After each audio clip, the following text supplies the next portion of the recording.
Hello students and welcome back to your favourite channel math solutions with Rose ma'am. आज की class में हम करेंगे कक्षा 9 की विषय गणित की कार्यपत्रक नंबर 63, जिसका आज का हमारा टॉपिक है चतुर्भुज।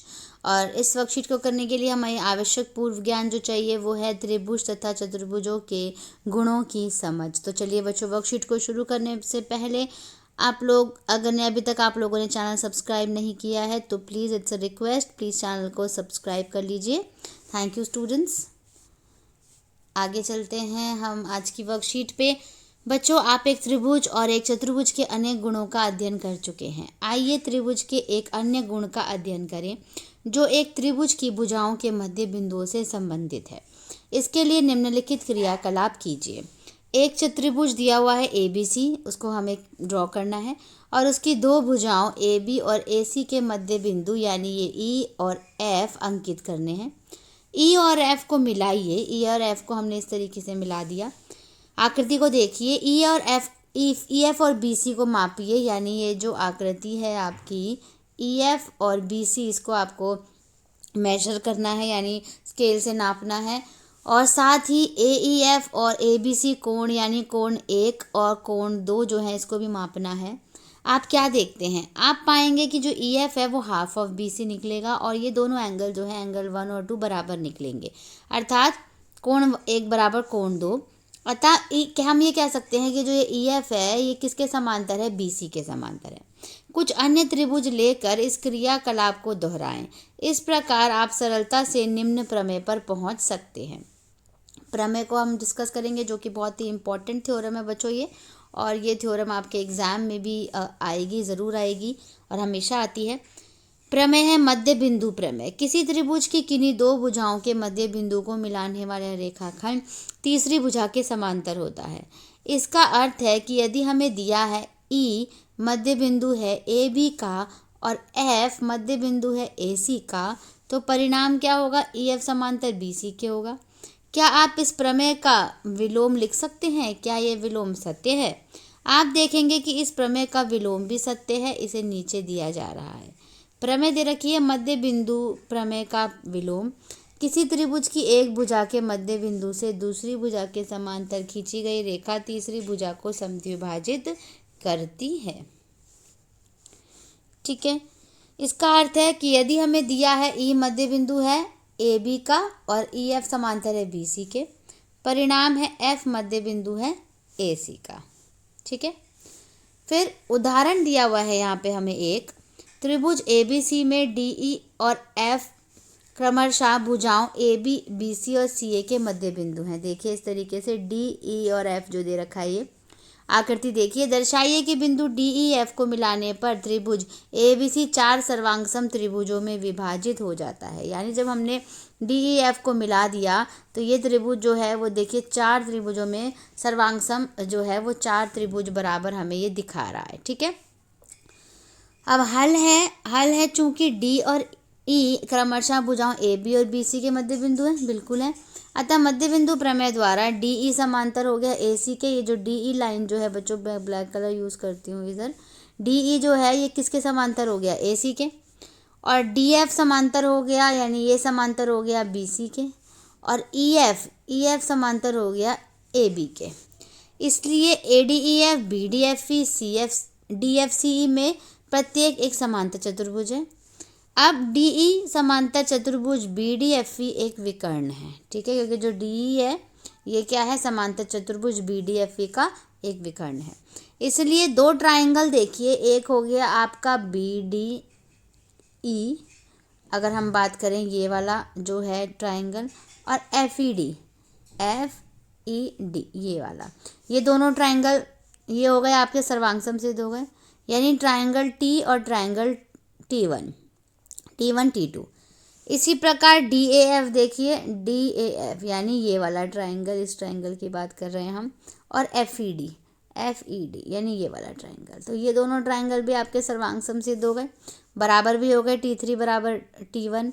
और EFC छोटा वाला देखिए ये वाला, और FED ये वाला, ठीक है, ये भी बराबर हो गए, यानी T4 सर्वांगसम हो गया TF के। अतः चारों त्रिभुज क्या हैं, सर्वांगसम हो गए सिद्ध।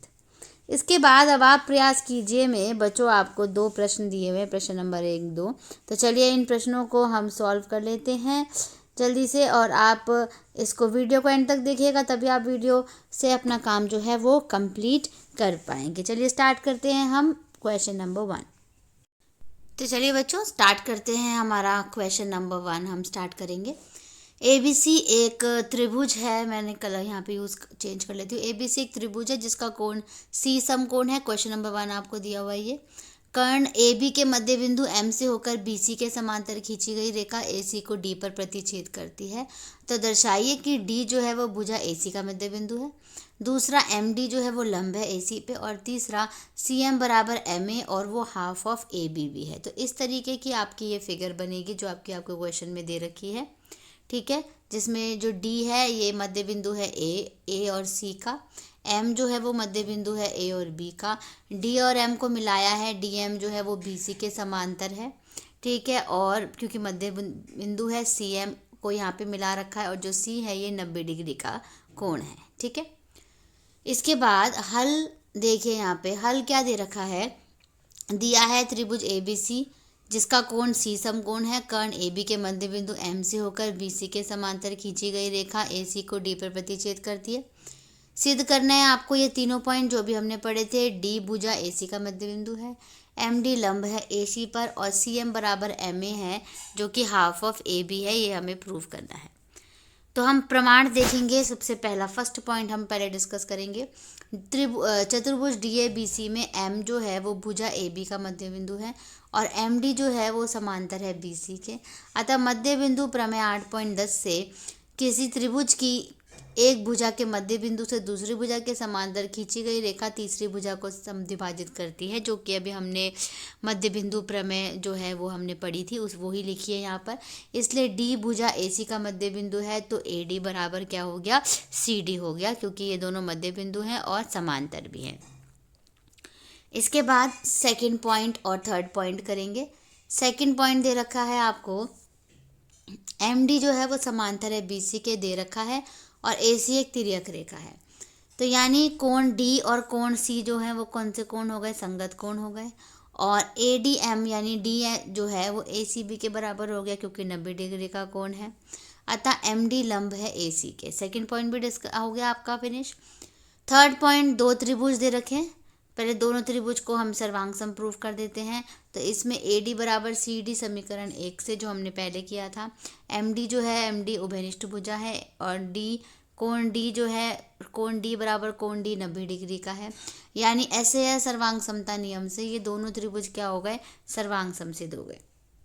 जब सर्वांग सम सिद्ध हो गए तो CP/CT के नियम से ये जो भुजाएं हैं MA और CM ये भी बराबर हो गई। MA और MB बराबर AB है।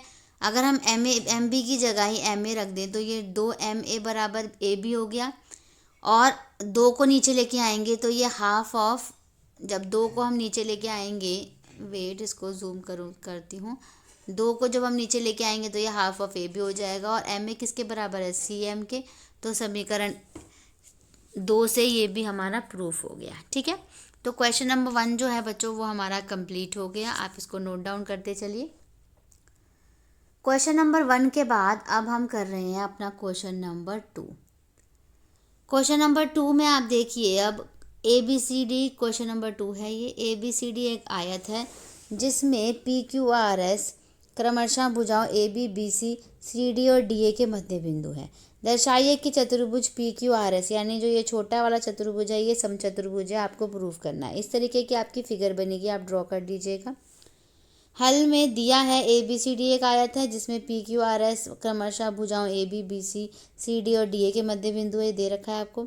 सिद्ध क्या करना है, PQRS एक समचतुर्भुज है, और रचना जो करनी है वो करनी है A को C से मिला देना है, यानी ये जो ये A और C है इसको मिलाना है। फिर प्रमाण जो है, प्रमाण में क्या करना है, देखिए त्रिभुज ADC में AD तथा CD का मध्य बिंदु क्रमशः S तथा R जो कि दे रखा है। अतः मध्य बिंदु प्रमेय से इसलिए S समांतर है, SR समांतर है AC, तो SR हाफ ऑफ AC हो गया। ऐसे ही त्रिभुज ABC में AB तथा BC का मध्य बिंदु P तथा Q है, दे रखा है। इसलिए मध्य बिंदु P से मध्य बिंदु प्रमेय से पी क्यू जो है समांतर हो गया ए सी के और हाफ भी हो गया। अब समीकरण 1 और 2 से हमें ये प्रूफ हो गया कि एस आर समांतर पी क्यू है और एस आर बराबर पी क्यू है। यदि किसी चतुर्भुज के सम्मुख भुजाओं के एक युग्म से कोई भी एक युग्म बराबर और समांतर हो तो वो समांतर चतुर्भुज होता है। इसलिए पी क्यू आर एस एक समांतर चतुर्भुज है। इसके बाद हमारा समांतर चतुर्भुज पता चल गया कि पी क्यू आर एक्स एक समांतर चतुर्भुज है। ये फिगर थी इसकी।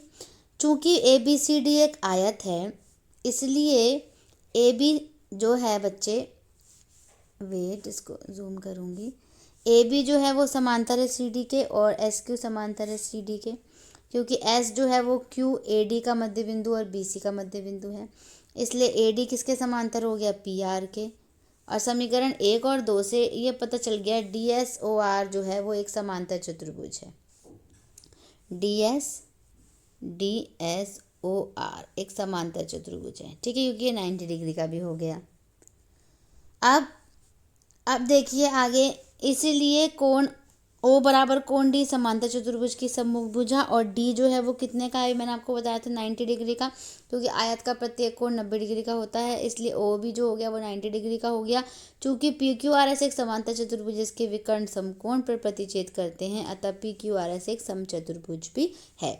वह समांतर चतुर्भुज जिसके विकर्ण समकोण पर प्रतिच्छेद करते हैं समचतुर्भुज कहलाता है। तो बच्चों, ये हमारा क्वेश्चन नंबर 1 और 2 दोनों कंप्लीट हो गए। इसी के साथ आपकी आज की वर्कशीट है यहीं पे कंप्लीट होती है। प्लीज़ वीडियो को लाइक ज़रूर कर दीजिए, अपने दोस्तों के साथ शेयर कर दीजिए और चैनल को सब्सक्राइब कर दीजिए। Thank you so much students for watching this full video. फिर मिलेंगे बच्चों नई वीडियो में नई वर्कशीट के साथ। Thank you so much students for watching this full video. अगर आपको कोई भी डाउट है तो आप मुझसे कमेंट सेक्शन में कमेंट करके पूछ सकते हैं।